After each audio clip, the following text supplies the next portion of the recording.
Yesus hidup. Yesus hidup dalamku. Hidupku bukannya aku lagi, tapi Yesus dalamku.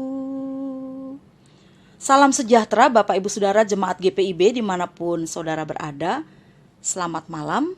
Kasih dari Tuhan Yesus selalu melimpah dalam kehidupan saudara. Dan biarlah kita semua boleh selalu dalam kondisi sehat dan baik-baik. Hari ini tanggal 11 Mei, kita masih menjalani masa-masa PSBB di masa pandemi COVID-19.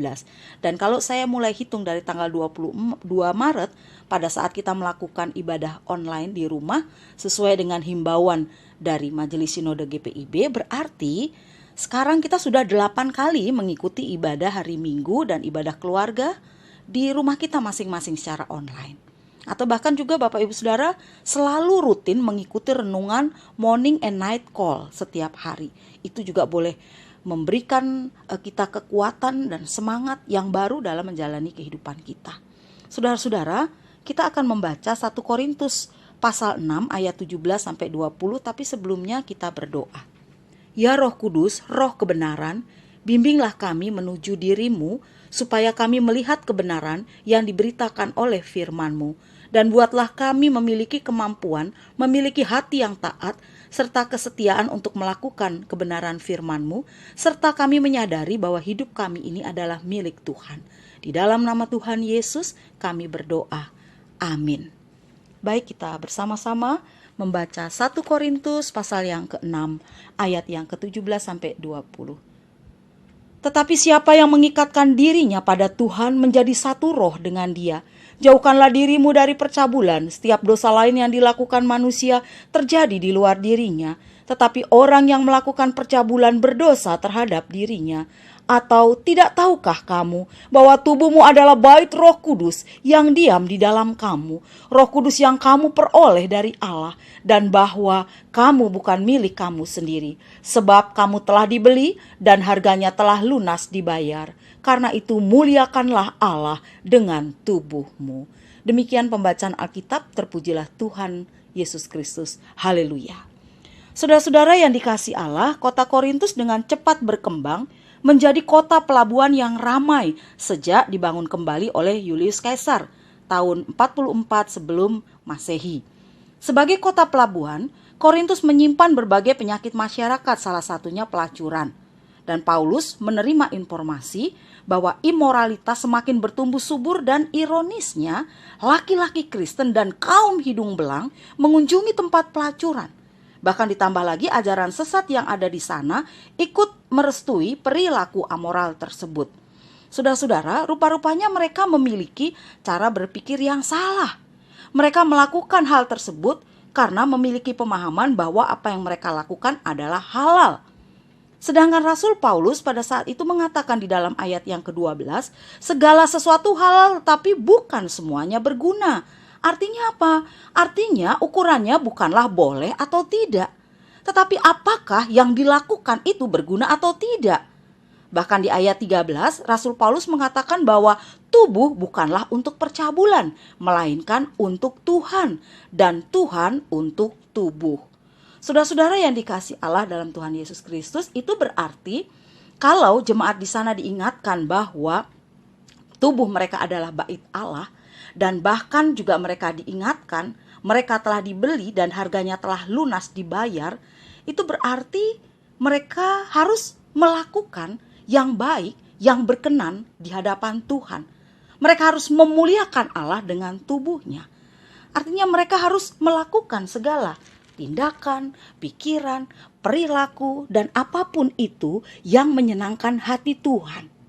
Menurut Rasul Paulus, memang tidak pantas jika mereka yang adalah orang Kristen menyerahkan dirinya kepada percabulan. Sebab apa? Sebab itu akan mengikat mereka kepada percabulan. Dan percabulan itu adalah dosa di ayat 18. Lalu pertanyaannya, bagaimana agar tidak terikat pada percabulan? Rasul Paulus di sini memberikan kata kuncinya. Apa itu? Mengikatkan diri pada Tuhan, ayat 17. Ya, mengikatkan diri pada Tuhan berarti menjadikan diri satu atau menyatukan diri hidup bergantung pada Tuhan. Orang yang mengikatkan diri dengan Tuhan akan menjadi satu dengan Tuhan.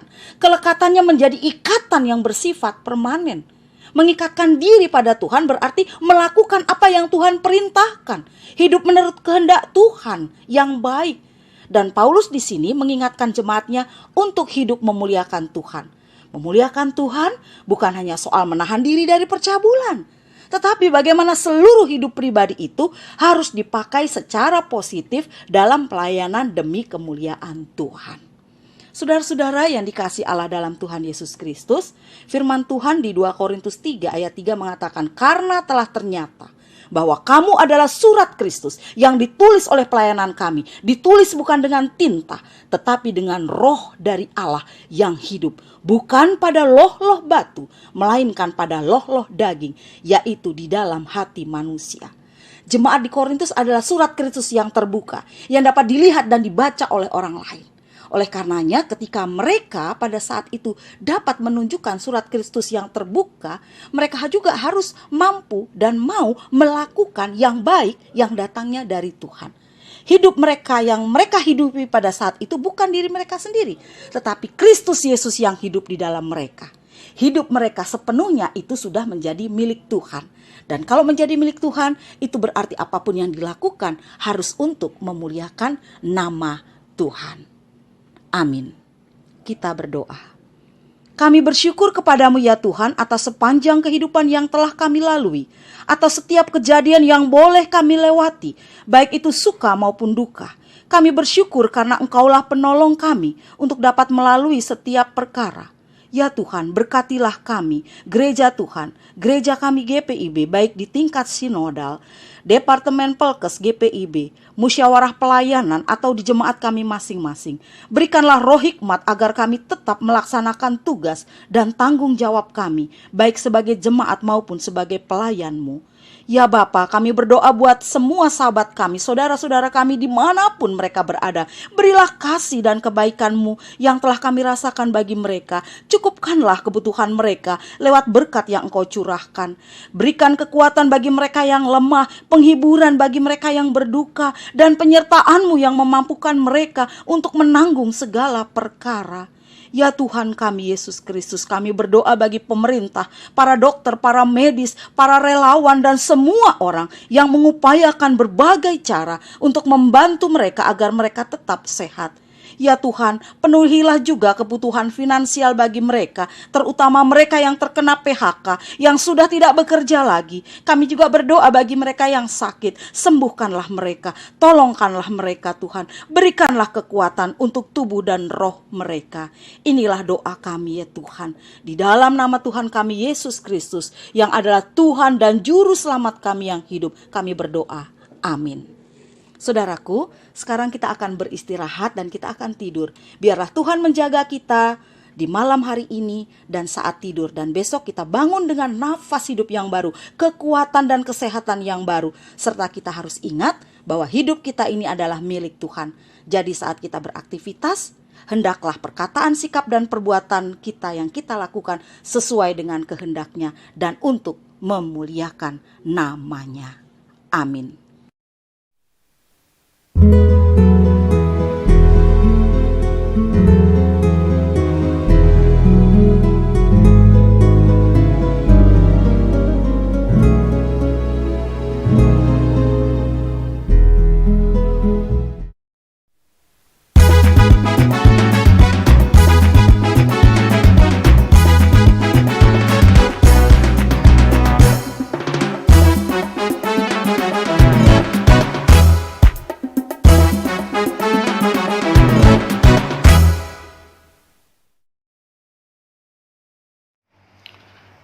GPIB bergerak, demikian moto yang diambil oleh Satgas GPIB Sinodal. Kami sudah berbuat banyak menanggulangi dampak COVID-19, namun masih banyak juga yang membutuhkan. Karena itu kami menghimbau warga jemaat ataupun simpatisan untuk boleh berpartisipasi dalam penanggulangan dampak COVID-19 ini. Dengan segala sukacita partisipasi saudara-saudara kami sambut. Terima kasih, Tuhan memberkati.